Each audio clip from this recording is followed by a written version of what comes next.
सर्वांना विनंती आहे खाली बसून घ्यायचं आहे।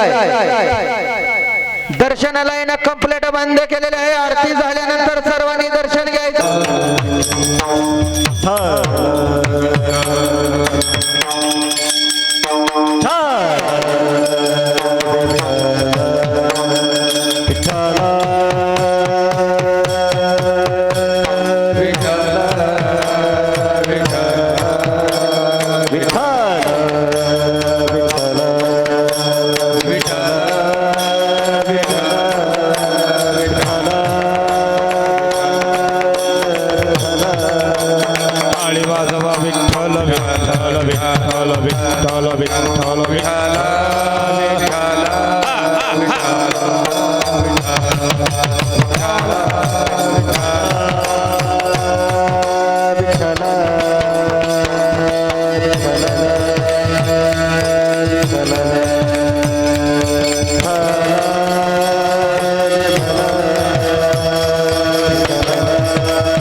संत संगतीचे काय सांगू सुख आपण परीखे नाही तेथे।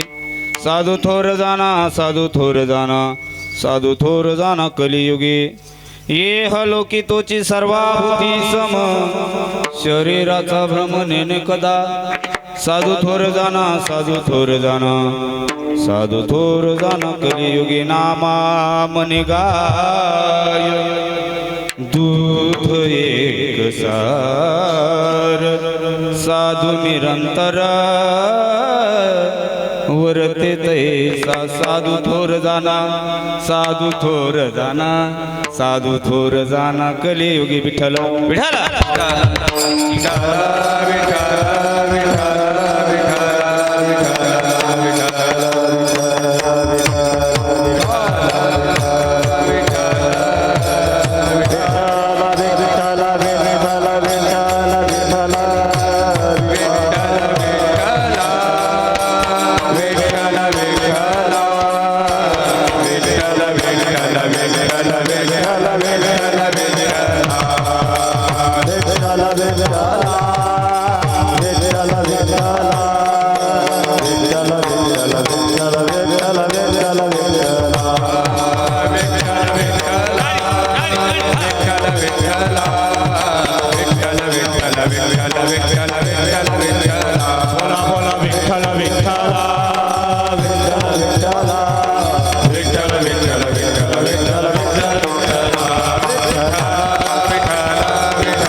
नमो विठ्ठला राजया पांडुरंगा। नमो रुक्मिणी माऊली ज्ञानगंगा। नमो पुंडलिक नमो चंद्रभागा। नमस्कार माझा रुक्मिणी पांडुरंगा। पंढरीच्या देवराया दंडवत तुझे पाया दंडवत तुझे पाया दंडवत तुझे पाये। पंढरीच्या देवराया दंडवत तुझे पाया दंडवत तुझे पाया दंडवत तुझे पाया।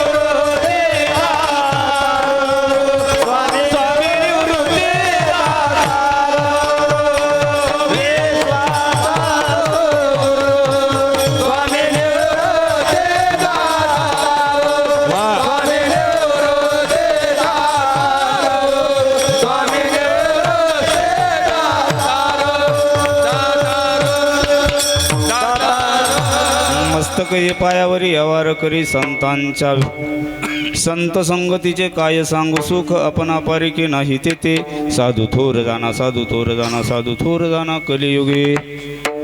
आज आपल्या सर्वांच्या परम भाग्यानं आपल्या वाडवडिलांच्या इथून मागं केलेल्या तपश्चर्येनं त्यांचं जे या भूमीमध्ये बल वाढलं. जसं तुकाराम महाराज म्हणतात, तुका म्हणे मज न घडता सेवा पूर्व पुण्य ठेवा ओढावला. एक तर आपल्या वाडवडिलांचा ओढावला, नाहीतर आपल्या कोणाचं पुण्य इतकं बलवत्तर असेल का त्या पुण्यानं श्रीमंत श्री बाळूमामांचा आदमापुराहून निघालेला हा दिंडी सोहळा आपल्या गावापर्यंत येऊन पोचला. भाग्यवान गाव आहे. आणि या सोहळ्यामध्ये आपण सगळे एकत्र आलो. फरक एवढाच झाला, कोण कुठं बसलं कोण कुठं बसलं. बाया तर इतक्या लांब बसल्या, तशा मारामाऱ्या झाल्या तुमच्या ना आमच्या. असं नाही करू. सगळे आपले त्याच्याकरता पहिल्या नंबरला बाबा आहे ना, ते आपण बरं डोकं लावलं. ते म्हणले पहिला बाबा आहे ना घरचा पाय, म्हणजे जवळ येऊन बसते. नाही जवळ जवळ या बरं सगळे पुढं. आम्ही भजन म्हणतो तो बसतो. सगळे उठायचे सगळे. तुम्ही सुद्धा डायरेक्ट इथं या आमच्या मॅठींच्या कड्याला विठ्ठल डायरेक्ट कडाला डायरेक्ट कडाला डायरेक्ट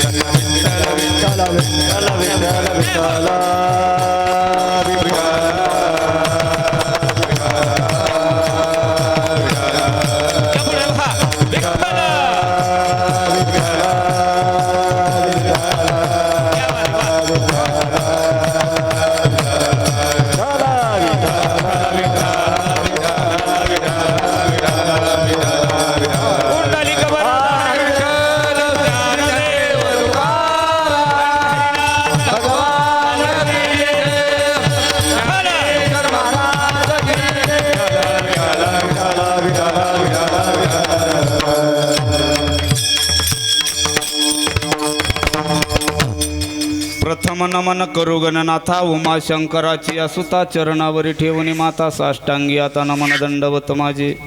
दुसरी वंदू सारजा जी चतुराननाची आत्मजा वाक सिद्धी पावी जे सहजा तिच्या चरणा उजा नमन दंडवत. आता वंदू साधू सज्जन रात्रंदिवस हरीचे ध्यान विठ्ठल नाम करीती उच्चारण तया माझे नमन दंडवत. आता वंदू देव ब्राह्मण ज्यांचे पुण्य पावन प्रसन्न होती श्रोते जन तया माझे नमन दंडवत. आता वंदू रंगभूमिका कीर्तने उभे असे लोका टाळ मृदंग श्रोते देखा तया माझे नमन दंडवत. ऐसे नमन करुणी सकळा ऐसे नमन करुणी सकळा ऐसे नमन करुणी सकळा ऐसे नमन करुणी सकळा. बोले भो बड्या बोला हरि कथा बोले भो बड्या बोला ऐसे बोले हो बढिया बोला ऐसे बोले हो बढिया बोला. मनोनी आपुल्या बाळा अज्ञानी मनोनी आपुल्या बाळा अज्ञान म्हणून आपुल्या बाळा अज्ञान म्हणून आपुल्या बाळा. सकळा नामा माने चालले सकळ नामा भरे. नमन करू गणनाथा प्रथम नमन करू गणनाथा नमन करू गणनाथा प्रथम नमन करू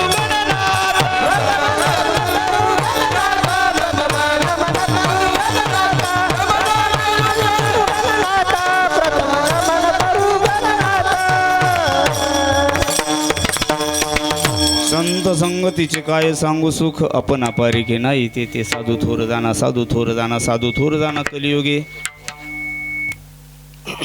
नाशिक जिल्ह्यामध्ये पलीकडच्या बाजूला दर्शन बंद आहेत. वहिनी वहिनी दर्शन बंद आहेत. सगळ्यांना इकडे येऊन बसा. कीर्तन संपल्या बिगार दर्शन चालू होत नाही. त्यामुळं सगळ्यांना काळजी घ्या. पलीकडच्या बाजूला गावातले दोघं तिघं कोणतरी थांबा. तिकडून कोण दर्शनाला जायला लागलं त्यांची तानाताण नको. कारण बाहेर गावून माणसं येणार आणि तिथं जाऊन बिना दर्शनाचे माघारी येणार. त्याच्यापेक्षा आपल्याच गावचे 2-4 कोणतरी तिथं उभं राहा. तिकडे दर्शनाला चाललं त्याला म्हणावं दर्शन बंद झाले. कीर्तन झालं का हा मंडप फुल होणार तोपर्यंत. इथं जागा राहत नाही. कारण ह्या तळावरचा ते खानदेशातले लोक मला म्हणत असते दीपकराव देवना कुत्रा वनात असा भुकन म्हणले 9 वाजिस्तोर भुकनच आता हा. कारण मामाचा तळ असा गेलाच नाही नाशिक जिल्ह्यातला का त्या तळावर हा कुत्रा बुकाय गेला नाही. विठ्ठल विठ्ठल आपल्या गावामध्ये आदमापुराहून निघालेला हा तळ, ही मेंढी माऊली, ही वारकरी, त्यांचे सेवेकरी, पालखीचे मालक, गुरुवर्य आदरणीय गुरुनाम गुरु बापू मामा, ही सगळी मंडळी ज्या वेळेला पालख्या वाटण्या करायच्या असतील त्यावेळेला 19 पालख्यांच्या वाटण्या होणार हे आत्ता म्हणतोय आपण. पण पहिला प्रसंग जर डोळ्यासमोर आला तर 60 वर्षापूर्वी, इथून मागं फक्त 60 वर्ष पकडायची, त्यातली माणसं सुद्धा अजून हयातीत आहे. उत्तमांना माणसं त्यावेळेला आज जी सांगतायत तिथं आदमापुराला गेल्यावर आमच्या कानानं ऐकलेल्या गोष्टी आहे. तिथं गेल्यावर माणसानं सांगितलं का ज्या वेळेला या मेंढी माऊली जास्त झाल्या सांभाळायच्या कोणा एवढ्या, या कुठंतरी याच्या वाटण्या विभागण्या केल्या पाहिजे. म्हणून त्यावेळेला काढलेली युक्ती जाणकार मंडळी अशी असायला पाहिजे. अण्णा असतील, आमचे बाबा असतील, सगळी आप्पा असतील, सगळी जाणकार मंडळी जशी म्हातारी आहे आज आपल्यामध्ये ही जुनी खोड आहे अशी त्याही काळातल्या जनताते असतील, ही सगळी मंडळी असे बुजुर्ग लोक. त्यांनी ठरलं एकाच्या 2 करून घेऊ, सांभाळायला सोपं जाईल. 40 बिघे एकट्यानं वाढण्यापेक्षा 20-20 बिघे दोघांना ओढू, याला डिवायडेशन यगळ चार काहीतरी म्हणतात. बरं म्हणले, एका डोंगराला एवढी मेंढी चरण्यापेक्षा, एवढ्या बकऱ्या एका डोंगराला चरण्यापेक्षा जरा काय विभागण्या करूया याच्या. म्हणून तिथून आदमापुराहून जेव्हा निघायचं होतं, एक तळ तिथं थांबला आणि दुसरा क्रमांकाचा तळ म्हणजेच हा बाळपू मामाचा तळ आहे. हा तळ तिथून निघाल्यापासून या तळाचं मालक म्हणून बापू मामानं हे स्वीकारलं. एवढा श्रीमंत माणूस आहे मनानं, एवढा श्रीमंत आहे. त्यांच्या घरची माणसं जेव्हा आम्ही आलेली पाहिली, लेंडी पूजनाला आलेली होते, त्यावेळेला आम्ही सगळ्यांच्या ओळखी पाळखी झाल्या. माणसानं प्रपंच टाकला, मला आता विवाह करायचा नाही, तुमच्या जमिनी तुम्हाला राहू द्या. मागच्या वेळेला पाडव्याच्या काय त्या टायमाला त्यांनी 12 JCB घरच्यानं आणले. मामाला म्हणले JCB ओळायला, ते म्हणले तिकडंच खणीत बसा. माझे हे पहा ना JCB हे सगळे यांच्या पण जीव नाही गुतला त्या माणसाचा. आज बी मामा बसलेले आहेत ना पलीकडं, भेटा द्यायला एकदा. काय त्याग आहे ह्या 2 नंबरच्या बग्या करता. त्यांनी स्वतःचं जीवन सोडलंय, अख्खं जीवन अर्पण केलंय त्यांनी, आणि इथंच राहता मामा, जात नाही करा. असा 2 नंबरचा तळ आहे. मग यातून वाटत आता 19 झाले. 60 वर्षामध्ये 19 झाल्या त्या. आपल्याकडं हा तिथून निघालेला बघा, हा एकदा तिथून बाहेर निघाले त्यावेळेला आता 3-3.5 हजार माझ्या मते त्यांचे ते पिलावळ सगळी जर पकडली, सगळी लहान लहान लेकरं जर पकडले तर 3,000 3,500च्या पुढे जायला बसलं. एवढा मोठा तळ आहे. आणि ही सगळे जिथून आलेत तिथला क्षेत्राचा महिमा, त्या साधूनं केलेलं कर्तृत्व, त्या साधूनं रचलेल्या लीला, त्या साधूनं स्वतःचं जीवन आपल्यासाठी कसं खर्च केलंय. म्हणून तुकाराम महाराजांना म्हणावं लागलं का साधू थोर होते, साधू थोर आहे आणि साधू थोर राहणार आहे. अशा आशयाचा अभंगात सेवेसाठी निवडला. विठ्ठल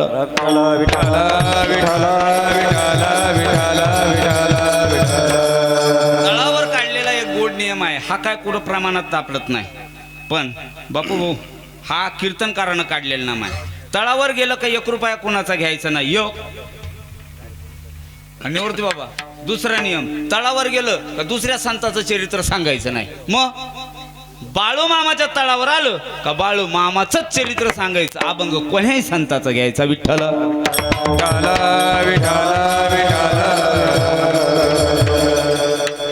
म्हणून जिथे आम्ही फिरलो असेल आतापर्यंत, तिथपर्यंत जाताना एकच विषय, बाळू मामाचं चरित्र समाजापर्यंत किती जाईल आपल्याच्यानं, जेवढं होईल तेवढं नेण्याचा प्रयत्न करणार आहोत.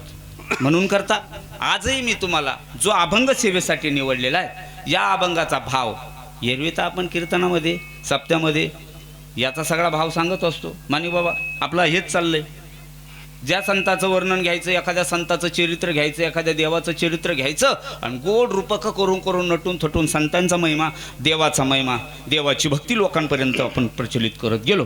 परंतु आज मी जे तुमच्यापर्यंत सांगणार आहे, कदाचित यातल्या बऱ्याचशा गोष्टी तुम्ही न ऐकलेल्या वाटणार आहे, नवख्या वाटणार आहे. नवख्या असण्याचं कारण एवढंच का बाळूमामाचं संपूर्ण चरित्र आपल्यापर्यंत आत्तापर्यंत एवढं काय संक्षिप्त आलेलं नाही. जेवढं पाहिजे तितकं पूरक आपल्याला एकत्र ऐकायला मिळालेलं नाही. ऐकायला मिळतं ना युट्यूबला एखादं गाणं, एखादी बाळूमामाची क्लिप, ती आमचे ते विठूचा सावळा नावाची चॅनलवाले जे काय बसले लोक, ते विठूचा सोहळा नाही म्हणत, विठूचा सावळाच म्हणते. त्याईनं त्या क्लिपा तयार करायच्या आणि कोणत्याही बग्यावर गेलं की त्या माणसाला कामच तेवढे ते लय गोड आहे. आमचे प्रशांत भाऊ जाधव ते काय करतात, असा चॅनल लावून बसणार आणि मस्त बाळूमामाची एक क्लिप बाळूमामाचे चमत्कार, बाळूमामाचे गाणे, एखाद्या गायकानं गायलेल्या थोड्याशा अशा मस्त पैकी क्लिपा काढणार आणि समाजापर्यंत ठेवणार. चला, म्हणून सगळं असं चरित्र एकत्र. म्हणून आपल्या गावानं कदाचित हा निर्णय केलेला. नाशिक जिल्ह्यामध्ये जेव्हा ह्या पालखी जात होती, प्रत्येक गावागावाला ही पालखी जाणार आहे.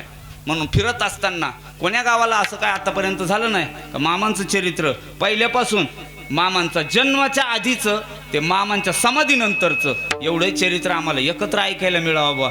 कदाचित ही इच्छा आपल्या लेकरा बाळानं, आपल्या या मायभूमीनं कदाचित ती इच्छा मामांपर्यंत नेली असेल. म्हणून आपल्याला ही बुद्धी सुचली, आपा तळावर ज्या गावाला गेलं का आपण मी आहेच तिथं. ते इतकं भक्त आहे बघ त्या बाळूमामाचं, काय कोण जाणे ह्या वयात गाडीवर टनाटन मात्र येतच बुवा. आलं का बा आपल्या गावाला मेंढ येणार आहे. बरं तुम्ही चरित्र म्हणलं हा सगळं म्हणून 3 दिवसाची कथा गावानं आयोजित केली. प्रथमतः आपल्या गावाला नाक घासून प्रणाम करायला. विठाला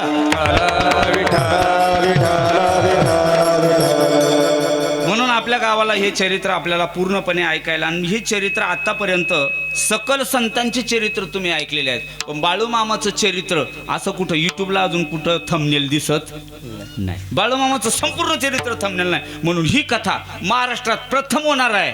आणि या बोपाने गावाचं नाव महाराष्ट्राच्या बाहेर आटके पार जाणार आहे. का असं एक बोपाने गाव आहे या धरतीच्या पाठीवर का आदमापुरातल्या बाळूमामाचं संपूर्ण चरित्र त्या मातीनं ऐकलं आणि करून घेतलं. केवढे पुण्यवान आपण आहोत. आपल्याला तो मौका मिळाला, आपल्याला ती संधी मिळाली. या संधीचं सोनं तुम्ही आम्ही करून घेणार आहेत. आज घेतलेला अभंग असा आहे, साधू थोर आहेत, साधू थोर जाना. तुकाराम महाराज म्हणता, नामदेव महाराज म्हटले साधू थोरच होते. आम्ही पाहिले आतापर्यंत, कारण प्रत्येक अवतारात तुकोबाराय देवाच्या बरोबर होते. जे जे झाले अवतार तुका त्यांच्या बरोबर. तुकाराम महाराजांना देवाचे अवतार पाहिले, सगळे संत पाहिले आणि 16व्या शतकापर्यंत तुकोबाराय हे देवाबरोबर राहिलेत. 16व्या शतकाच्या नंतरचा इतिहास 17 शतक गेलं आणि 17 शतकानंतर मात्र या पालखीत बसलेल्या फेट्यावाल्या बाबाच्या मनात कदाचित आलं, हा फेटेवाला बाबा म्हणजे दुसरा तिसरा कोणी नसून भगवान शिवाचा अवतार. कारण प्रत्येक अवतार हे संतांचे देवाचेच अवतार आहे. विठ्ठल विठ्ठल विठ्ठल विठ्ठल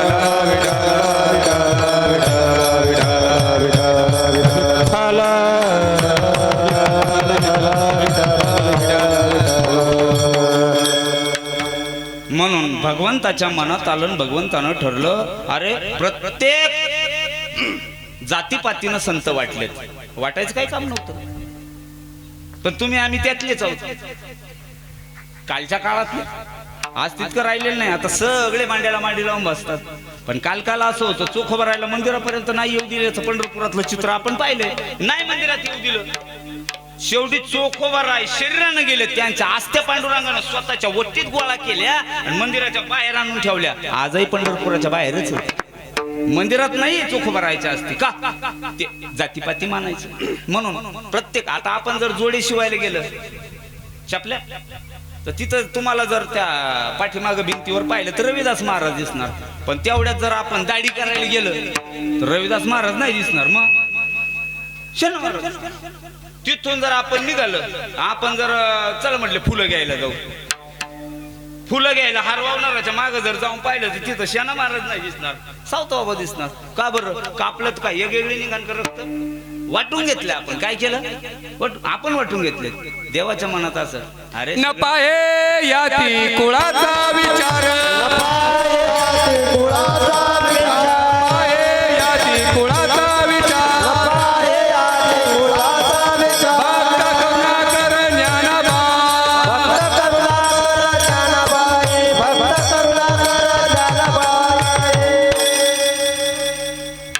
माणिक महाराजांना प्रमाण गोड दिलं का संतांना जातीत पाहू नका, न पाहे याती कुळाचा विचार.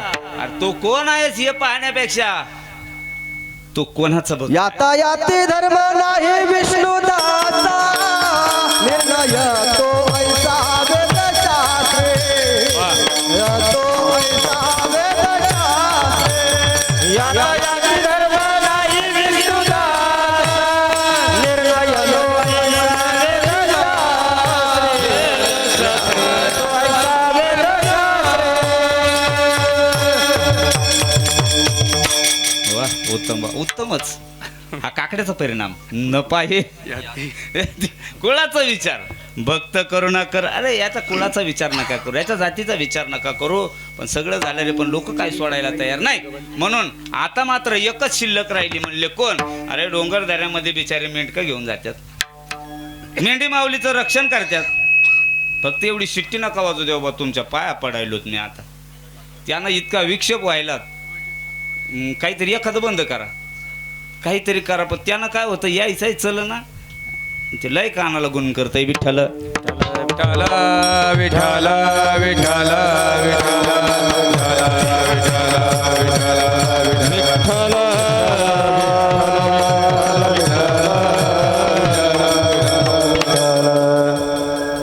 धनगर नावाचा एक समाज असा वंचित राहायला गेला का यायनं कोणत्या देवाला पूजायचं बा. म्हणून त्या भगवान शंकराच्या मनात आलं आणि त्यांनी ठरलं असा एक जन्म आपण 18व्या शतकामध्ये घेणार आहोत. म्हणून ज्या ठिकाणी संत जन्माला येणार आहे, आधी ती माती स्वच्छ लागते, आधी ती जागा पवित्र लागते. ते जिथं जन्म घ्यायचा आहे ते कुळ पवित्र लागतं. म्हणून कोणत्या कुळात जन्म घ्यावा, तर पवित्र कुळामध्ये संत जन्माला आलेले आहेत. आतापर्यंत जेवढंही म्हणून तुम्ही पाहिलं तर त्यांचं पवित्र ते कुळ. पावन तो देश जेत हरीचे दास जन्म घेते. असं पवित्र कुळ कुठलं असायला पाहिजे. म्हणून मायप्पा नावाचे एक सदग्रस्त आहे. त्यांचं कुळ तसं मी आता चरित्रामध्ये तुम्हाला सांगणार आहे, ते इथले नाही, बाहेरून आलेलं एक घराणं आहे. आणि त्यांचे मायप्पाचे वाडवडील जर पहिले पाहिले आपण, मी आता तुम्हाला तशी त्यांची वंशावळ अनेक 7-8 पिढ्या मागे जाऊन आपण काढणार आहोत त्यांची. आतापर्यंत बराचसा त्याच्यावर थोडासा संभ्रम होता, पण तो सगळा संभ्रम कथेत निघाला गेला. बऱ्याचशा चरित्रामध्ये त्याचा उलगडाही झाला. आणि त्यांच्या वाडवडिलांची नावं तर बाळाप्पा नावाचे त्यांचे वडील सापडतात. बाळाप्पा आणि आमाई असं दाम्पत्य अक्कोळ गावाला आलं. त्यांना मायप्पा नावाचा मुलगा झाला. आणि मायप्पाला तिथं यांनी एक गोड अशी कन्या मिळावी, त्यांचं लग्न व्हावं म्हणून सुंदरा देवी नावाच्या एका मुलीबरोबर त्यांचा विवाह. पटकन अर्धा तास राहिला माझ्याकडं ना, म्हणून फटाफट. आणि तो विवाह संपन्न झाल्यावर त्या गावामध्ये हलसिद्धनाथाची एक संजीवन समाधी अक्कोळला आहे. आणि त्या संजीवन समाधीचं त्यांनी दर्शन घ्यायचं. भगवान श्री विठ्ठलाचं रखुमाईचं गोड मंदिर आहे. विठ्ठलाची त्यांची भक्ती होती. पंढरपूरची वारी घराण्यानं होती. गळ्यात पवित्र तुळशीची माळ होती. कपाळाला कुंकू लावायच्या, हात भरून बांगड्या घालायच्या. आणि ह्या आईसाहेब दररोज सकाळी नित्यानं उठल्या हलसिद्धनाथाच्या समाधीच्या दर्शनाला जायच्या. पांडुरंगाची दर्शनाची जेव्हा यात्रा निघायची गावातली, त्यावेळेला गावामधून दररोज प्रदक्षिणा व्हायची. त्याला यात्रा म्हणतात, प्रभात फेरी म्हणतात, नाना शब्द आहेत त्याला. हे वासुदेवायला माहिती आहे आमच्या दोन्हीला. ग्राम प्रदक्षिणा करायच्या आणि आपला प्रपंच थाटायचा. प्रपंचामध्ये धनगर समाज असल्या कारणानं त्यांच्याकडे जनावरं गुरढोरं होती. लहान लहान लेकरं आहे घरामध्ये. वाडवडिलांची रीत आहे म्हणून वाडवडिलांच्या रीतिरिवाजाप्रमाणे त्यानं त्यांचा व्यवसाय चालू केला. आणि व्यवसाय करत असताना हलसिद्धनाथाला एकच, हे हलसिद्धनाथा, आमच्या वाडवडिलांचं सुंदर जीवन झालं रे. पंढरीची वारी आमच्या घराण्यामध्ये होती, देऊ नकोस काही, परंतु पंढरीची वारी आमच्या घराण्यात ठेव रे बाबा. एवढंच एक ऐश्वर्य संपन्न जीवन आम्हाला जगू दे. विठ्ठल विठ्ठल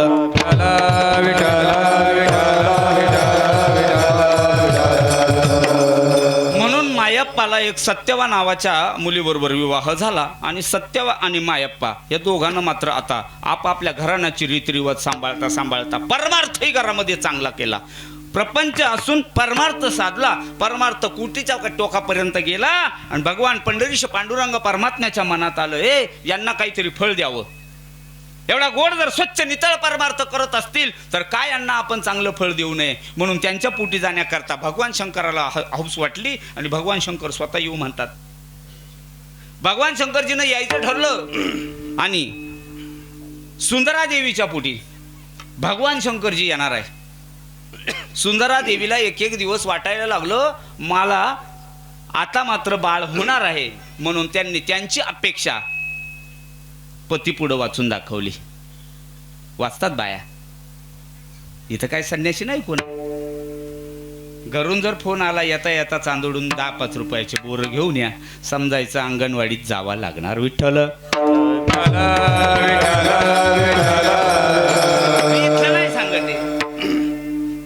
प्रभू रामाचं असंच झालं होतं. दशरथानं पुत्रकामेष्टी यज्ञ करायला ज्या वेळेला भाग पडला, त्यावेळेला दशरथाला वशिष्ठ महामुनींनी विचारलं, ओ दशरथा, प्रसाद खाल्ला खरा, पण तुमच्या पत्न्यांनी तुम्हाला सांगितलं का? गुरु वशिष्ठ सांगीन रूपवरा आस्ती गरोदरा तुझी एकांता. काय डोळे होतात मला येऊन सांगा. मी आताच नाही सांगत, त्रेतायुगातलं, द्वापार युगातही तसंच कृष्णाच्या वेळेला घडलेलं. आता नाही सांगायचं, आता या बाबाचं चरित्र आहे ना. हा, म्हणून हे मात्र आता त्या आईला कळायला लागलं. आणि सुंदरा देवीची पुण्याई होती, इतकी पुण्याई वाढली. एकादशीचा दिवस आहे आणि सुंदरा देवी आपल्या पतीला सांगू लागल्या प्रत्येक एकादशीला, देवा मला असं वाटतं ना आज उपवास आहे, उपवास केलाय मी, पण मला वाटतं देवाचं दर्शन झालं पाहिजे. आणि सांगायचं कधी माहितीये का? रातच्याला 12च्या नंतर. सारं गाव झोपलं का एकादशीला येणं उठायचं.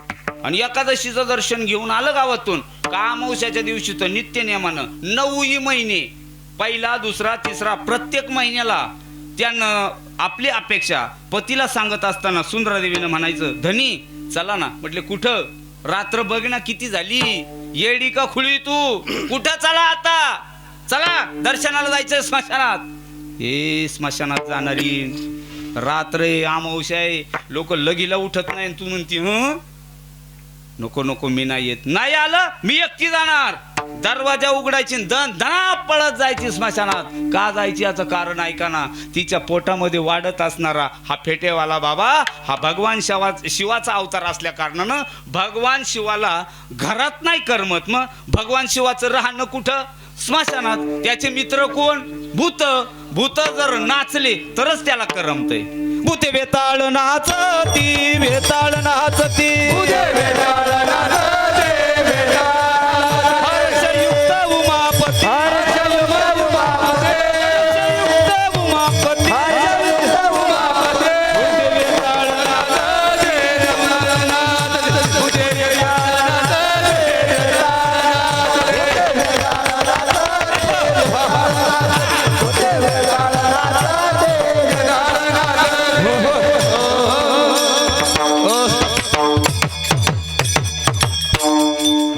थोडं कथेला बाकी ठेवू. नंतर 3 दिवस हाच धिंगाणा आहे. मग ते ऑर्गन आहे, प्याड आहे, मग ते लई स्टेज येईल, मग ते सोंगी कथा करणार आहोत आपण. मग अशा वेळेला पुढं 3 दिवसाच्या कथेमध्ये आप्पा एखादी गरोदर महिला येणार, मग भूत येणार. हा, भूत हेच होणार. अन्न कुठून आणायचं? आपणच म्हणायचं काय घ्यायचं, काळं निळं लावून नाचायचं. भूते बेताळ नाचती, मग हे असं वाजवणार. हेच 6 दिवस इड असं. तिला बरं वाटायचं, देवाला बरं वाटायचं, त्या आतल्याला समाधान वाटायचं. मग ते रात्रभर तिथं खेळले तर घराकडे यायचे. अख्खं गाव म्हणायचं हिला भूत लागलं. काय लागलं? आपल्या काय असं जन भांडे आपटायला लागल्या का कोणतरी काहीतरी केलं. चांगल्या संसाराचा पारडा बाई खेळ.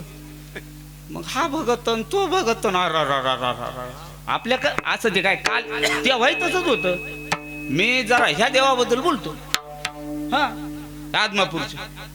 आणि मग यांना मात्र असं वाटायला लागलं कोणाला तरी आता हिला दाखवावा, म्हणून अनेक भगतवानी केले. त्यांना देव ऋषी म्हणतात. त्यांच्यापर्यंत नेऊन पाहिलं, सगळे करून थक्क झाले. अखेर एकादशीचा दिवस आला आणि मग या 1892 साली ह्या बाबाच्या मनात आलं बस झाला हा खेळ. आता काय 8:15 वाजत आले, 8:30ला सोडायचं पण आहे. हा, ते ठरलं. आणि मग ते म्हणले बस झालं आता एकदाचा जन्म करून घेऊ. म्हणून सुंदरा देवीची ही पुण्याई होती. आणि ह्या पुण्याईनं जन्माला बाळूमामा येणार आहेत. एकादशीच्या दिवशी जागरण केलं, रात्रभर भजन केलं, रात्रभर भजनी मंडळानं भजन केलं, द्वादशीची पारणं केले, द्वादशीचं पोटभर जेवण झालं, दुपारची झोप झाली. आणि मग 4 वाजेनंतर द्वादशीला सत्यवा मातेच्या सुंदरादेवीच्या पोटी हा पालखी मधला बाबा जन्माला आला. सुंदरादेवीची पुण्याई कशी आली व फळा, सुंदरादेवीची पुण्याई कशी आली व फळा, तो देवाचा देव बाळू मामा जन्मला, तो देवाचा देव बाळू मामा जन्मला, तो देवाचा देव बाळू मामा जन्मला, तो देवाचा देव बाळू मामा जन्मला, तो देवाचा देव बाळू मामा जन्मला. सुंदरादेवीची पुण्याई कशी आली व फळा, सुंदरादेवीची पुण्याई कशी आली व फळा, तो देवाचा देव बाळू मामा जन्मला, देवाचा देव बाळू मामा जन्मला, तो देवाचा देव बाळू मामा जन्मला, तो देवाचा देव बाळू मामा जन्मला.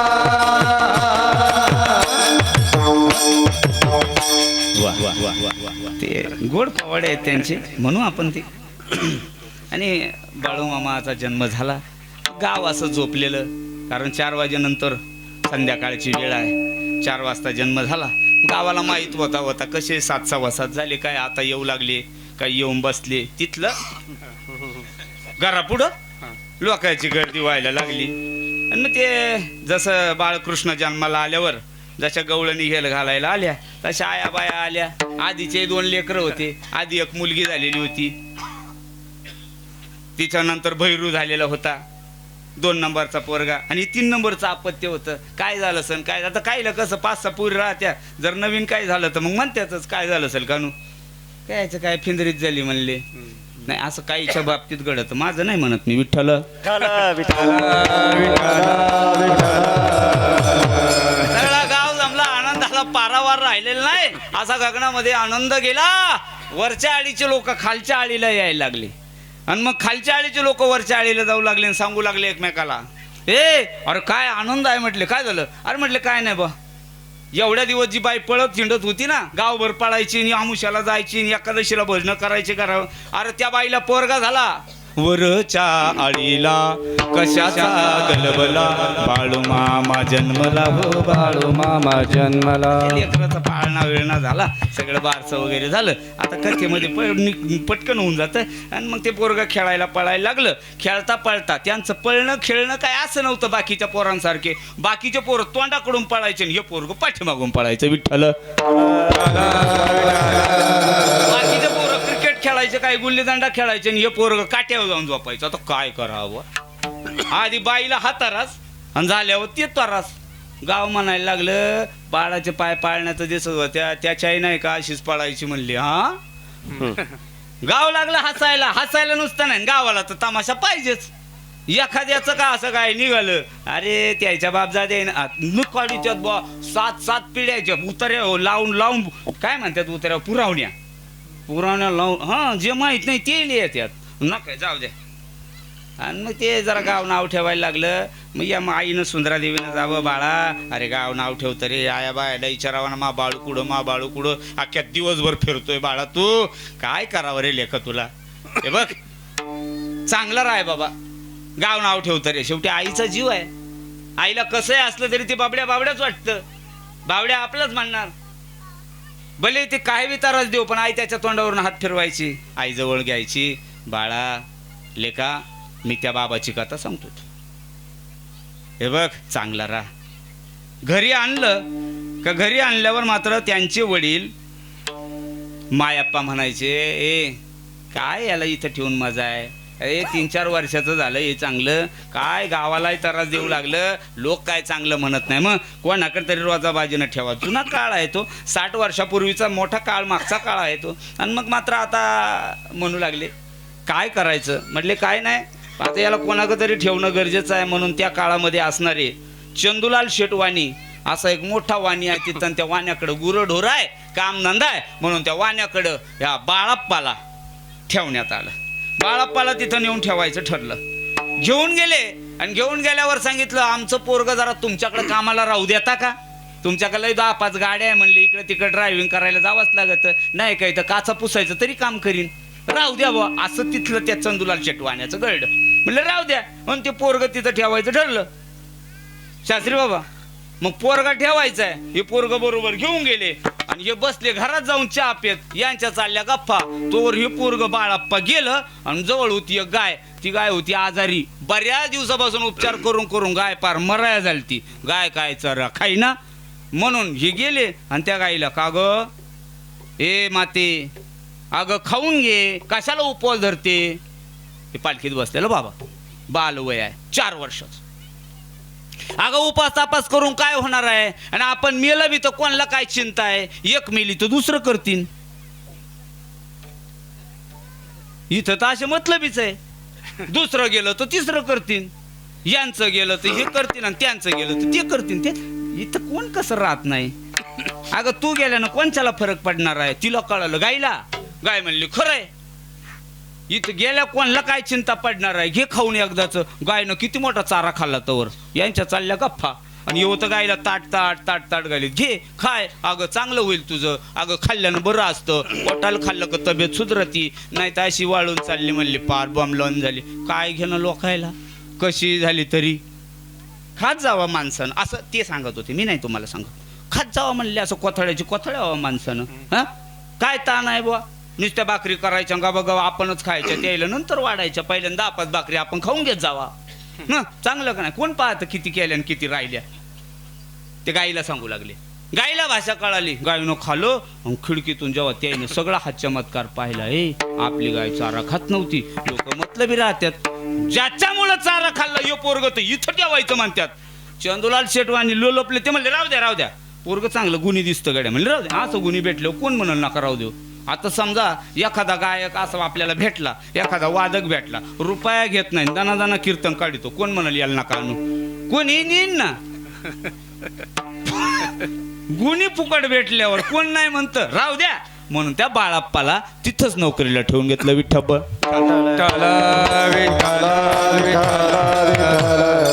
3 वर्षाची नोकरी झाली. 3 वर्ष झोपडीमध्ये झोपायचं, जनावर राखायची, कामधंदा करायचा आणि फुटक्या ताटात जेवायचं.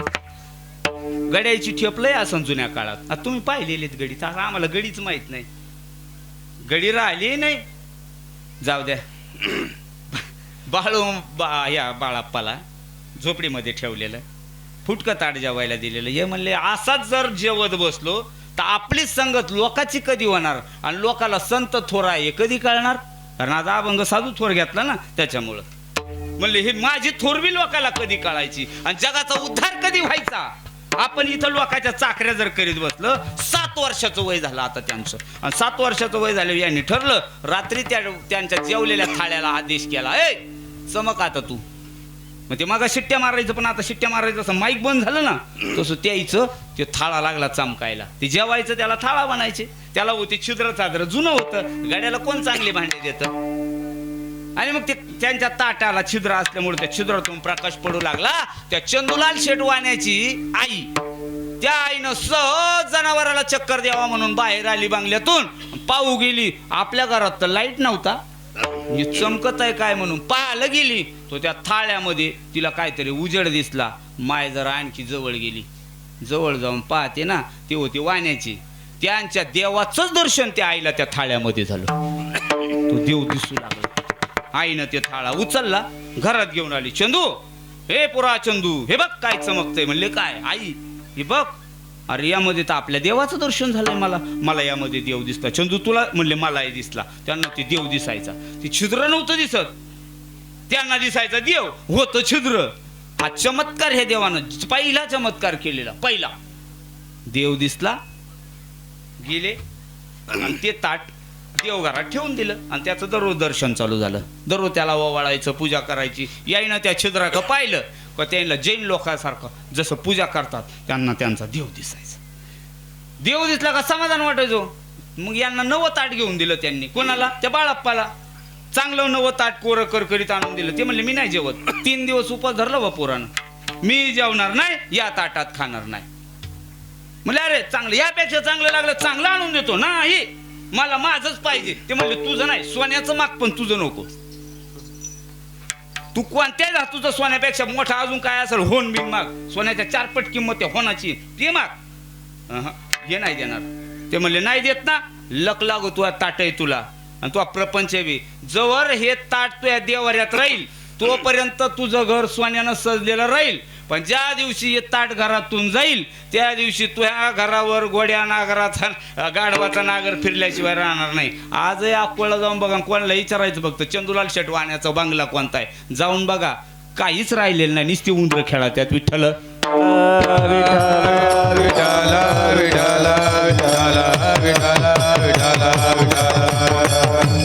संगत झाली ताटाची तर ताटात देव दिसला.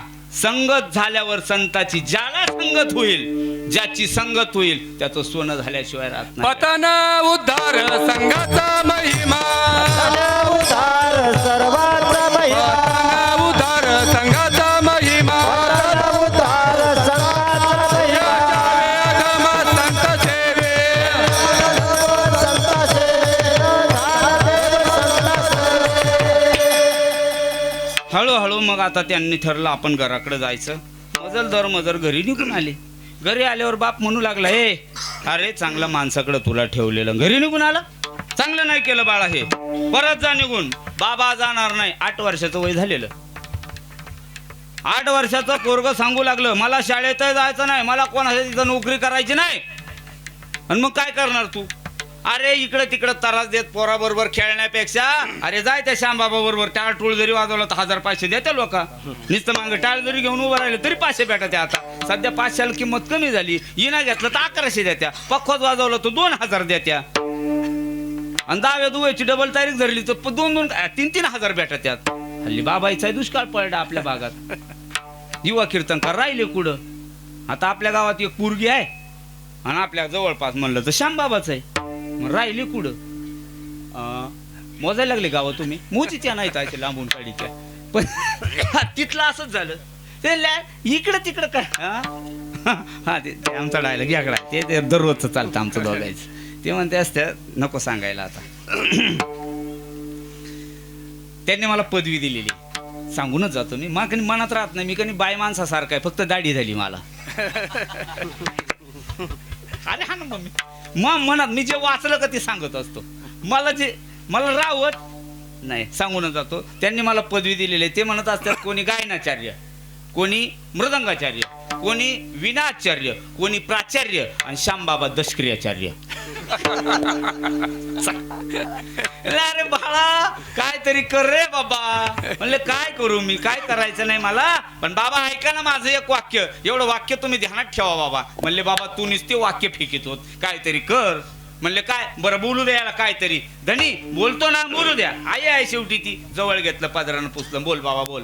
बाळाप्पा सांगू लागलं, बाबा एवढा मोठा ह्या बाळू धनगराचा वाडा राहील, अख्खा जग तो वाडा पाहायला येईल. आणि तो वाडा पाहायला जेव्हा जग येईल ना, सगळा पिवळा पिवळा महाल माझाच राहील. काय बाळा.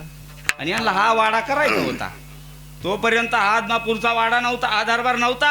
आज अमावश्याला जर गेलो तर 10-10, 20-20 किलोमीटरच्या अशा लाईनी लागलेल्या आहेत गाड्याच्या. यांना तो महाल दाखवायचा होता. जगात सगळ्यात मोठा भंडारा माझा राहील. 1-1, 1.5 लाख रुपयाच्या पंक्ती प्रत्येक गावागावात चालतील. अशा तब्बल माझ्या 25-30 पालख्या राहतील. आणि या पालख्या पाहायला बोपानेकर असतील. तो आनंद घेणारे लोक असणार. ते बाळ ते हे काय बोलायला लागले. म्हणले बाळा आवर, 8:30 वाजायला थोडे राहिले, घे आवरून चल. नाही मला नाही राहायचं. तेवढ्यात त्यांची कन्या आलेली. तिचं नाव होतं गंगू, मुलीच. यांची वडील बहीण आहे. बहीण म्हणली आप्पा राहू दे. नाही म्हणतो ना राहिला, मी माझ्या घराला घेऊन जाते. आणि त्या बाळाप्पाला गंगून तिच्या घरी घेऊन गेलेलं. विठ्ठल 8 वर्षाचा बाळाप्पा गंगूबाई सोबत गेला. भैरू घरी राहिला. भैरू टेलर काम करायचा. म्हणजे या पालखीतल्या बाबाचा भाऊ. टेलर कामावर त्यांचं कुटुंब चालायचं. शेळ्या मेंढ्या होत्या, जनावर होते, यांच्यावर प्रपंच चालायचा. आधी शेती होती, थोडी शेती करून जगायची घरची माणसं. हे तिकडं गेले. तिकडं गेल्यावर आता लहानपणात लग्न करायची पद्धत. तुमचं कधी झालं नाही? त्यांचं झालं सर लहानपणी. माग हरी बाबा आपलं काय माय सांगावा पोराची ठेंगडी आणि पुरी एवढ्या एवढ्या राजा माझ्या लय बरे सांगते आली कीर्तनाला ते म्हणे शिंदू आकात एवढी एवढीच होती म्हणलं अजूनही तेवढीच आहे तिकडून नाही म्हणली म्हणजे मी गमतीनं म्हणायचो अरे म्हणली ती जुन्या गप्पा हो जुन्या गप्पा लहान लहान पुरी असायच्या बुवा आता या दोन्ही नमुने सारखेच अशा माझी मावशी माझी आई अशा सारखेच दोन्ही उच्या ठेंग जेवढ्या आडव्या तेवढ्याच उभ्या आहेत विचार जाऊ द्या आणि बसले खेटून खेटून विठाला विठाला लग्न लग्न आणि मग लग्न करायचं ठरलं म्हणले बरं बरं याचं लग्न करून टाकू म्हणले काय राहतं चंता त्या तुमचं कधी झालं तू तर असाच रे मा होच काय जाऊ दे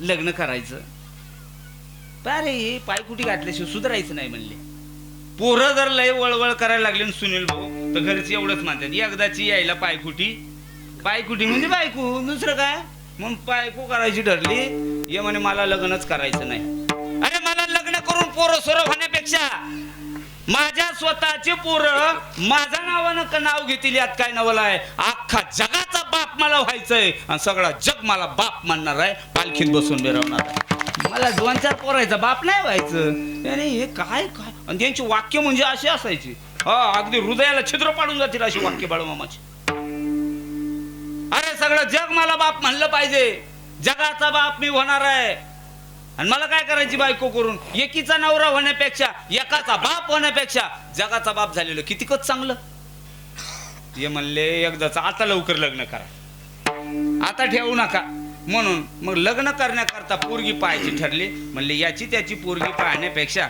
आपली सत्यावास देऊन टाका ना सत्यावास लहानशीच होती आणि वाड्यावर राहायची सत्यावास देऊन टाकायची ठरली जर तुम्ही माझं लग्न करायचं ठराल पंच कमिटी पहिला ऐका लग्न जमावणार आहो तिथलं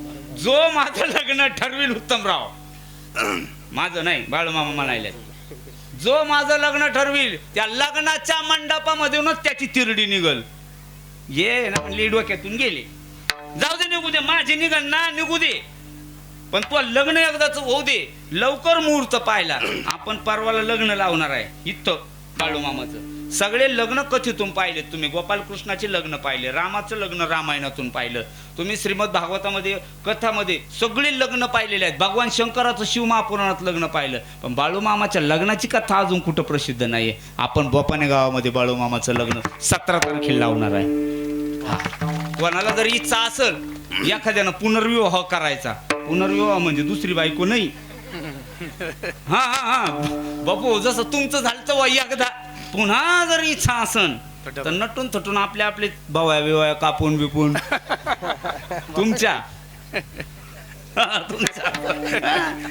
ते सगळं करून या आणि इथं लग्नाला आपण विठ्ठल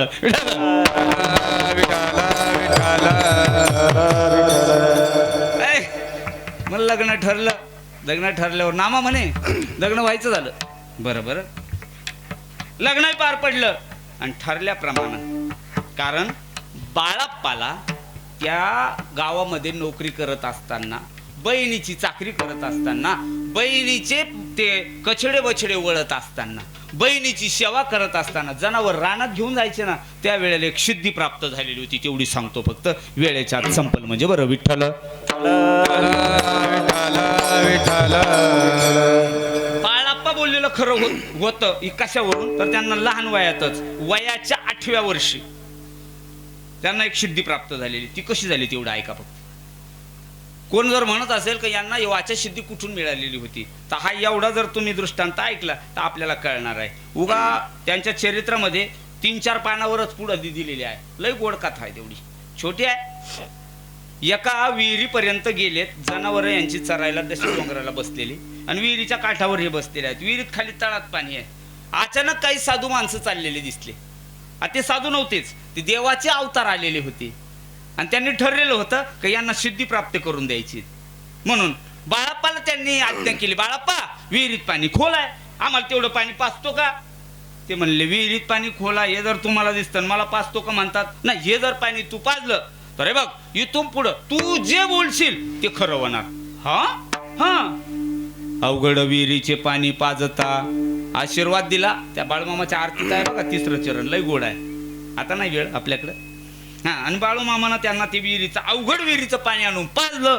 खाली तळात जाऊन कशावर आले हे आता मला नाही सांगता येत. आणि तिथलं चरित्र आपण पाहू कधीतरी. बाळूमामानं पाणी पाजल्यावर मात्र त्या साधू मुनींनी असं वर हात केला आणि डोक्यावर हात ठेवून सांगितलं, बाळाप्पा आजपासून तुम्ही जेही बोलाल ते तशाच्या तसं खरं होईल. त्यांनी मांडलं. माझा लग्न जर जमावशिला तर त्याच मंडपामधून तुमचे मुर्दाम दिरडी बाहेर निघाल. लग्न लागलं आणि यांना सिद्धी प्राप्त झालेली होती. यांनाही माहित नव्हती खरं होईन का नाही. पण पहिला प्रयोग आहे जीवनातला. म्हणून लग्न लागल्याच्या नंतर ज्याच्या मुलीचं लग्न लागलं त्यालाच आकड्या येऊ लागल्या, इचक्या येऊ लागल्या, बोट वाकडायला लागले, आकडायला लागले. आणि मेलेली माणसं पाहिले का मरताना तुम्ही? नाही. शिपा घालायला गेलते कोणाला? नाही. तुम्ही? नाही. मी गेलतो. असे असे एकाच लय नक्की करत ती. असं माणसाला हसू येत नाही, रडू येत नाही. बाय जाते तिकडं ज्यात यांचाच नंबर राहतो. बापू ऐकूनच जाणार. कारण जर आलीची येळ तर कधी घाबराय नको. काही ना असे असं वाटत आपल्या मरायचं का अण्णा. या काय मी काय विनोद सांगतोय का हो. त्याला असंच आकडे येऊ लागले, धपकन पडलं आणि गचकन. ते खानदेश मध्ये गेलतो, ते भिका बाबा आहे त्या अण्णाच्या घरी गेलतो. हा ते अण्णानं हे होती. त्या अण्णाला म्हणलं चांगलं तरण पोरं गेलं बा. कसं काय गेलं? ते म्हणले काय बाबा चांगला कांद्यानं ट्रॅक्टर बरीसून आणला घरी. बरं बरं बरं. त्यांची खांद्याची भाषा. पण तू काय झालं काय नाही म्हणले. उन्ही गुचकी घेऊ पुचकी. तसं याला आजकी आली ना, आजकी सरशी गेलं. मग बाकीचे पाहू लागले. बाळाप्पा म्हणायचं लग्न जर लावाल तर त्या लग्नातूनच तिरडी निघल. पहिली वाचा सिद्धीचा पहिला चमत्कार ह्या पालखीत बसलेल्या बाबाचा आहे. विठ्ठल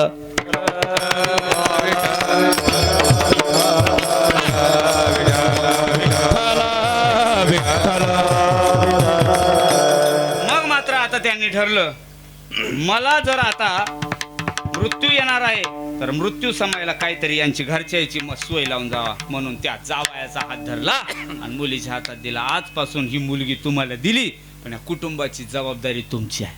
हे कुटुंब तुम्ही सांभाळा. म्हणून काही वर्ष त्या कुटुंबाच्या नादाला लागले. त्या सत्यवाला गर्भ राहिला.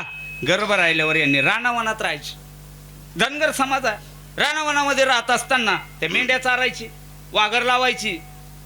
जर रान असं आपल्या मोकळं, आता कसं आहे इथं निर्मनुष्य, घर तिकडं इकडं कोणच नाही.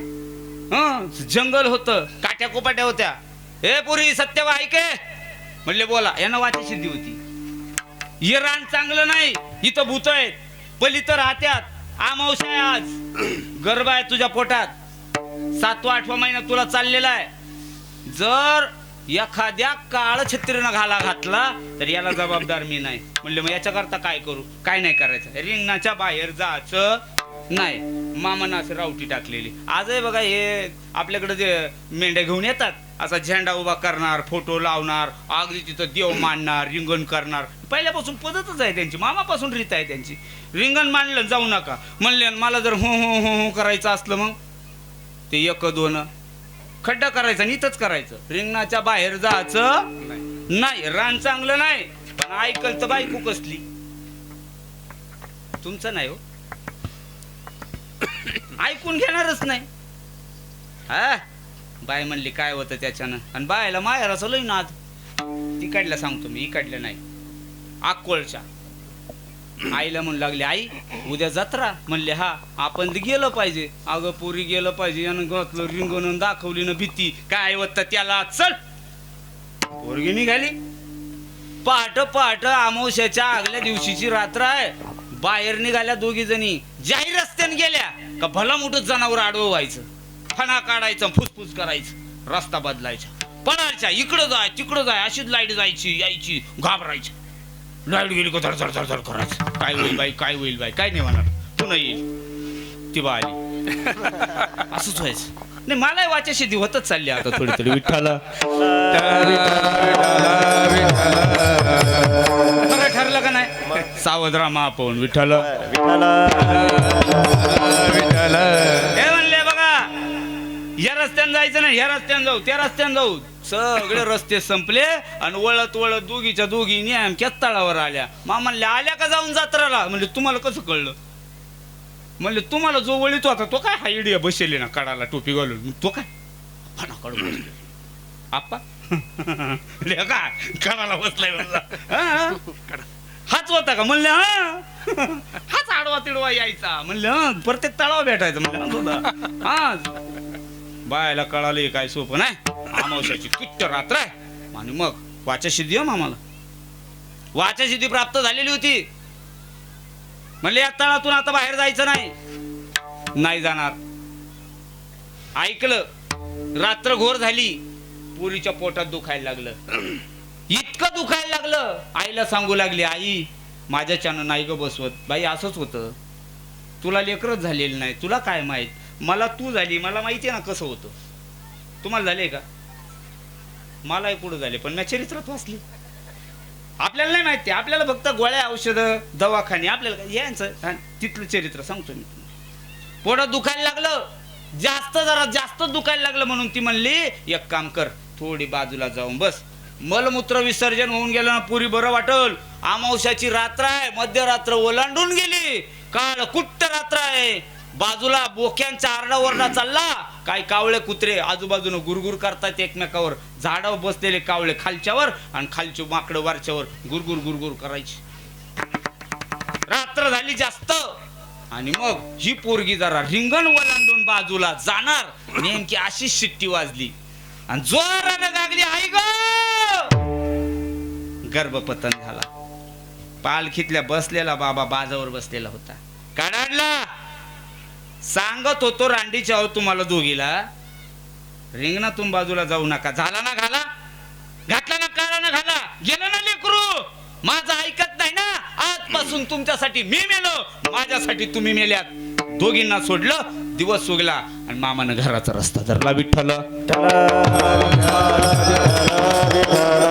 रस्त्यानं चालायला लागलं तोपर्यंत त्यांना बाळप्पा म्हणत होतं. पण त्याच तळावर राखणाला राहणारे मेंढके पोरं, काही त्यांच्याच तळावरची लेकरं त्यांना हाका मारू लागले, ओ मामा, ओ मामा, नका ना जाऊ, ओ मामा. त्या दिवसापासून अख्खं जग त्यांना बाळू मामा नावानं पुकारू लागले. बोला बोला बाळू मामाच्या नावानं. बाळू मामा हे नाव पडलं. गावाकडे गेले, बापाला म्हणले आता मी काय तुमच्यात राहत नाही, आता मी चाललो जगासाठी. जगाच्या कल्याणा संतांच्या विरोधे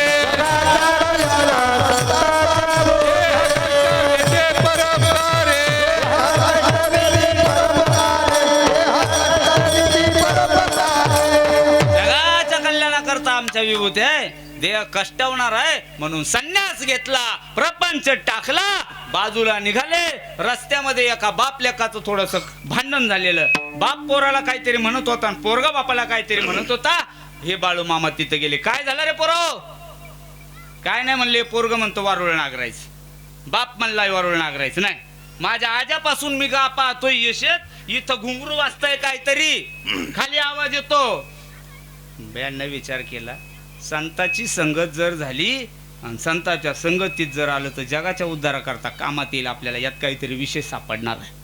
म्हणून त्यानं म्हटलं आता प्रपंच लागला, आता घर नाही, आता संसारही नाही, ना संसार ना घर, आता जगाचा झाला ना बाळा मामा. आता याच्या संगतीला काहीतरी पाहिजे, का जगाचा उद्धार कशानं होईल असं काहीतरी पैदा करणं गरजेचं आहे. म्हणून बाळा मामानं काय केलं, पोराव नागरायचं म्हणताना वारुळ काय ऐका त्या म्हाताऱ्याचं, मी देतो नागरावर पावता. पहिला हल्ले सर्जा असा नागर डाळाला ठिकाणं ते वारुळ तुटलं. असंच वाजलं. वारुळ तुटल्यावर त्या वारुळामधून मोठ्या मोठ्या डोळ्याचं, 2 शिंगाचं, काळ्या रंगाचं आणि 4 पायाचं एक जनावर बाहेर निघालं. ते बघा ते पलीकडे वाघोरात कोंडलंय. हे याला मेंढी म्हणतात. जे मेंढीचा जन्म झाला, बाळामामान त्याला उचलून घेतलं आणि त्या दोघायला सांगितलं, ऐका जगाच्या कल्याणाकरता ही मेंढी नावाचं जनावर, याला मेंढी नाही तर ही जगाची आई होणार. आणि ज्या गावाला गेलं, हिच्याकडे नुसतं माझं दुःख गारानं तुम्ही जर मांडलं तर तुमचं दुःख निवारण झाल्याशिवाय राहणार नाही. एवढा मोठा आशीर्वाद तिला दिला. मामा बाहेर निघालं, असा मोठा फेटा बांधला, मेंढीला सोबतीला घेतलं आणि लोकांचे दुःख निवारत निवारत निवारत एक एक गाव एक एक गाव एक एक गाव एक एक गाव मेतक्यापर्यंत जाऊन पोहोचले. आणि मेतक्यात गेल्यावर मामाला लोक मामा नव्हते म्हणत. मग त्या काळचा सगळ्यात मोठा वैद्य म्हणून मामाचं नाव झालेलं. मामा वैद्य झाले. आणि मग एक गीतकार तिथं गेला आमच्या निवृत्ती महाराज सारखा. तो म्हणू लागला बाळू मामा वैद हो वैद हो वैद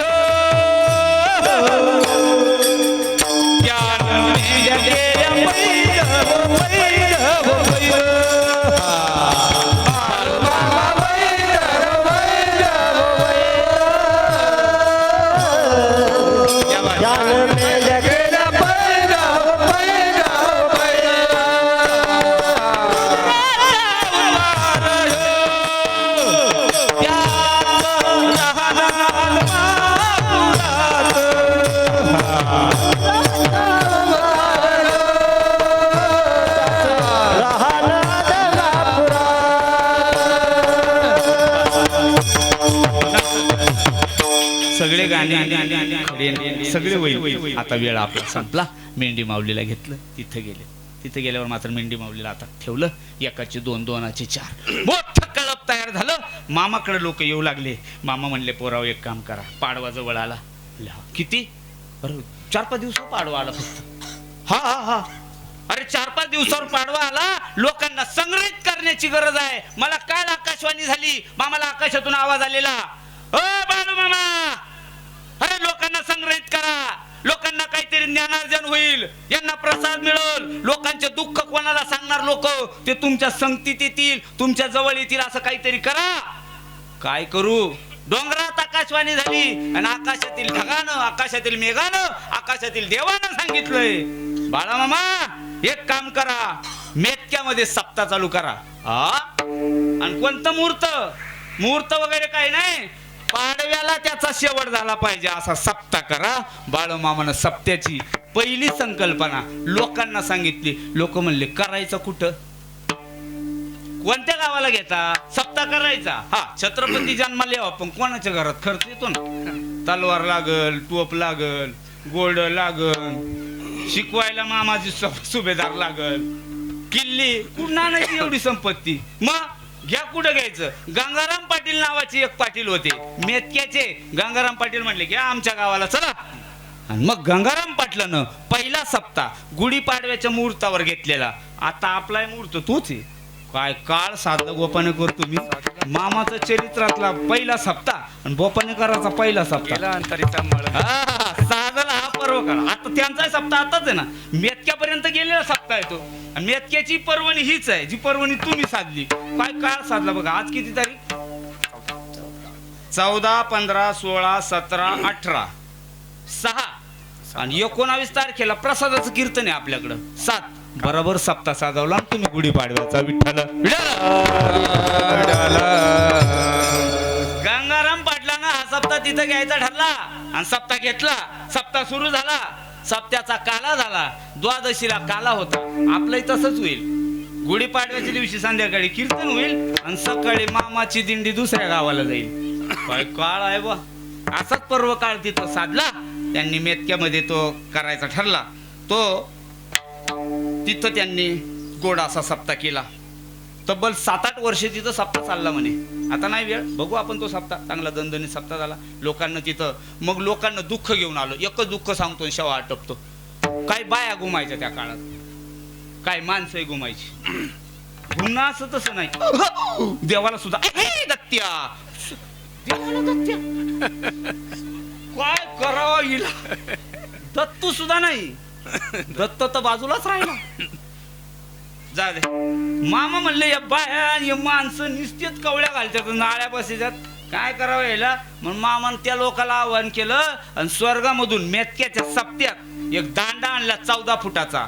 असा मोठा असा खांब म्हणतात त्याला. आता जरी गेलं ना तिथं मेतक्याला ज्याच्या अंगाला भूत लागलेलं आहे का त्याला फक्त त्या खांबाजवळ न्यायचं. असं खांबाला चिटकतोय पक्क. इतकं पक्क ना गोचडी सारखं. आपण 2-4 जण ना ओढून पहा हालत चांगलं रबरावानी ताणत पण सोडित नाही खांब. त्याला कवर सोडित नाही. त्याच्या अंगातलं एकदाच भूत गेलं का टपकन पडत आहे खाली. आता बोला म्हणा बाळू मामाच्या नावानं. त्या सप्त्यातलं पराक्रम आहे हा. तू आपल्या गावात एखादा राहून घेते का? तिथं झालता बा सप्ताह, आपला सप्ताहच आहे ना. चला अशी चमत्कार करत करत बाळूमामा अखेर लोकांना बुंदे देत लोकांना सांगितलं सप्त्यामध्ये, बघा जर कोणाला काय आजार पाणी असेल तर इथं यायचं. त्यात गरड नावाचे एक डॉक्टर आले. ते डॉक्टर म्हणले, मामा महामारी सुटली, अहो महामारीचा आजार आहे, पत्रवाळ्या इथं टाका त्यात तुम्ही सगळ्या माशा बनबन करताय, त्याच्यावर डास बसा द्यात. मा म्हणलं मग त्याला काय होतं? अहो लोक आजारी पडतील ना, याची घाण नाही ठेवली पाहिजे. नाही, मामन खांद्यावरचं शाल काढली, त्यांच्या खांद्यावर कायम कांबळ असायची. इकडं आमच्या मामाच्या आहे पा, अशी कांबळ असायची. गर्र गर्र गर्र गर्र गर्र गर्र फिरवली, जो वाळूट आली व माणिक महाराज अशी पत्रवळ उचलली, भर्रा आख्या डोंगराला पत्रवळी निघून गेली. ती डॉक्टर तर पाहतच राहिलं. म्हणले काम होतं खरं डॉक्टर तुमच्याशी. म्हणले बोला ना बोला. त्याला चमत्कार झाला. म्हणले काम असं होतं, आपला किराणा संपलाय. म्हणले मग थोडा किराणा आणायला जाता का? ते म्हणले इथून निघायचं आणि किराणा आणायला एवढ्या लांब जायचं, माझ्याच्यानं काय एवढ्या लांब जाणं होणार नाही. कारण तिथून जो हा चमत्कार झाला होता का, हे गाव होतं सुरूपवाली. आजही त्या गावाचे मी आपवर तुम्ही मी अंतर पाहिले. आज जेव्हा चरित्र वाचलं ना थोडंसं, तर ते सुरूपवाली गावापासून गरड डॉक्टरला जाण्याकरता जवळपास 25-30 किलोमीटरचा अंतर दक्षिणेकडे होता, त्या शहरापर्यंत जायला. आणि वारा पूर्वेकडून होता. आता ती सायकल कशी जायची? मोटरसायकलचा पत्ता नाही. जी सायकल पायंडेल मारत. ते म्हणले तुम्ही निघा तर खरं. म्हणले अहो जाऊच शकत नाही, माणूस बाहेर निघाला तर धोतर राही ना डुंगणाला, तुम्ही म्हणते जावा सायकल घेऊन.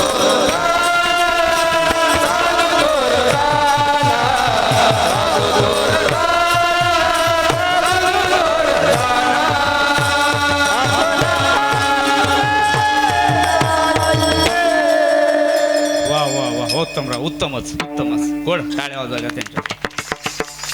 म्हणून साधू थोर आहे असं लोकांना कळालं. लोक येऊ लागले, चमत्कार होऊ लागले. मामानं पाऊस पाडलेत, काही ठिकाणी पाऊस बंद केलेत, लोकांचे आजार जाऊ लागले, आया बाया येऊ लागल्या, लेकराला आशीर्वाद मागू लागल्या, म्हातारे कोतारे येऊ लागले, प्रपंच चांगला व्हावा म्हणू लागले, कीर्तनकार यायला लागले, कीर्तन करू लागले. आणि कीर्तन करता करता म्हणू लागले, मामा सकाळच्या सत्रात एखादं राहू दे, संध्याकाळच्या सत्रात एखादं राहू दे. मामा त्यांना 2-2 कीर्तन देऊ लागले. यायला हो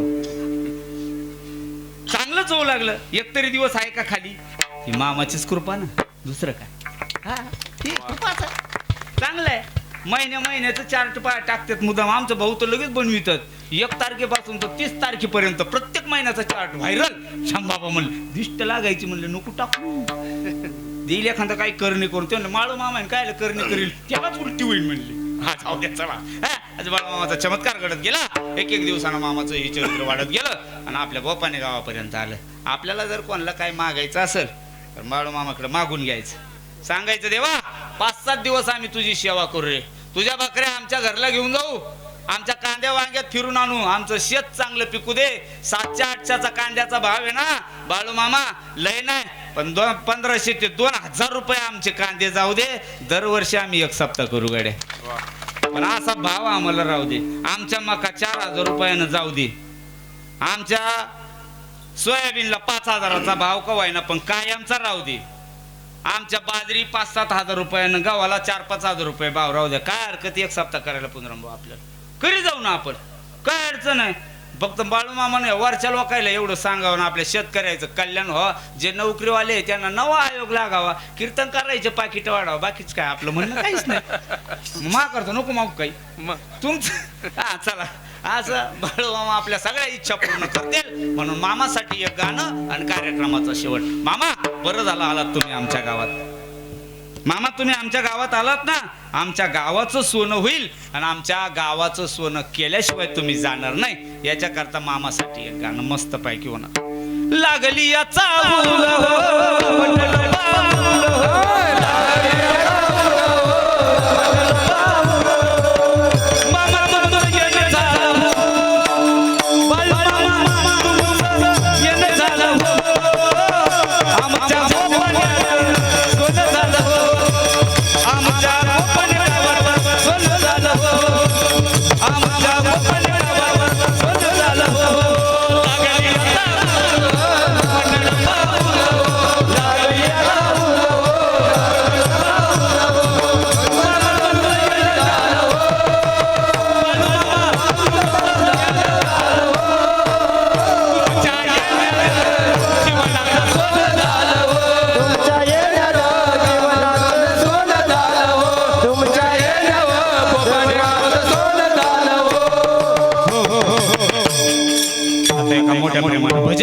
होईल कार्यक्रमाचा विठोबा रखुमाई. विठोबा रखुमाई.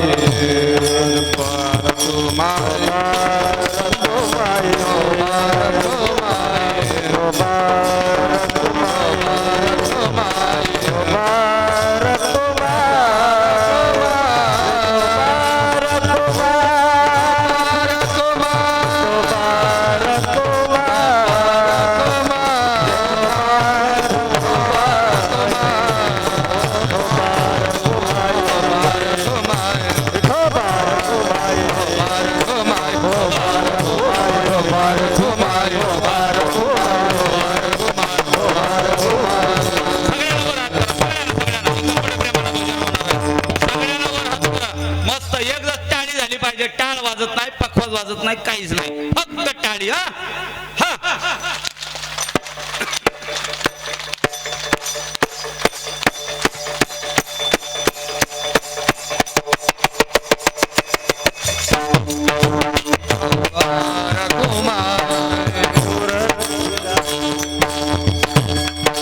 टाळी टाळी फक्त माडू मामासाठी टाळी. निवृत्ती ज्ञानदेव सोपान मुक्ताबाई नामदेव तुका. निवृत्ती ज्ञानदेव सोपान मुक्ताबाई नामदेव तुका. नमः शिवाय नमः शिवाय माडू मामा नमः शिवाय. नमः शिवाय नमः शिवाय माडू मामा नमः शिवाय. माडू मामा नमः शिवाय. भोळे महाराज नमः शिवाय. नमः शिवाय माडू मामा नमः शिवाय. नमः शिवाय हर हर बोले नमः शिवाय. नमः शिवाय नमः शिवाय हर हर बोले नमः शिवाय. नमः शिवाय हर हर बोले नमः शिवाय. नमः शिवाय नमः शिवाय हर हर बोले नमः शिवाय. बोला बोला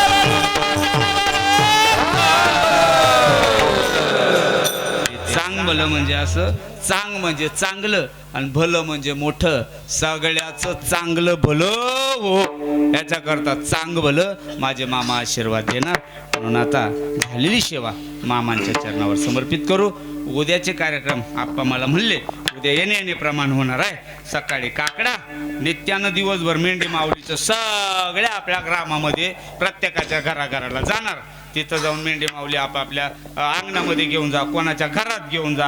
मेंढी माऊलीची सेवक आहे त्यांचं दर्शन घ्या, त्यांच्याकडे तुमचं दुःख सांगा. मामापर्यंत दुःख येईल आणि आपल्याला सुख प्राप्त होईल.